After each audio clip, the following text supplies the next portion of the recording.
خبر شامل کر رہے ہیں شہر لاہور سے، جہاں لاہور میوزیم میں تھائی آرٹسٹ کے فن پاروں کی نمائش کی گئی۔ تھائی لینڈ کی سفیر اور سیکرٹری سیاحت نے افتتاح کیا۔ لاہور میوزیم کے زیر اہتمام تھائی لینڈ کی خوبصورت تصویری نمائش ونڈرز آف تھائی لینڈ کا اہتمام کیا گیا۔ اس نمائش کا افتتاح سیکرٹری سیاحت فرید احمد تارڑ، تھائی لینڈ کے سفیر اور ڈائریکٹر لاہور میوزیم نبیلہ عرفان نے کیا۔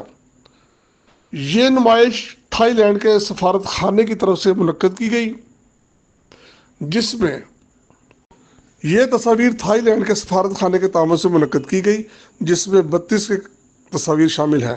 یہ تصاویر تھائی لینڈ کے معروف آرٹسٹ وتھن کامسونگ کی تخلیق ہیں، جن میں تھائی لینڈ کے خوبصورت سیاحتی مقامات کو دکھایا گیا۔ ان تصاویر میں اسلامی کلچر، ماڈرن اسٹرکچر اور ثقافت واضح طور پر نظر آ رہی ہیں۔ تھائی لینڈ کی قدرتی خوبصورتی اور مناظر کا شاندار عکس ان تصویروں کے ذریعے پیش کیا گیا۔ یہ تصویری نمائش لاہور میوزیم میں 15 ستمبر تک جاری رہے گی۔ اسپیشل رپورٹ، نمائندہ DNN لاہور عارف خان۔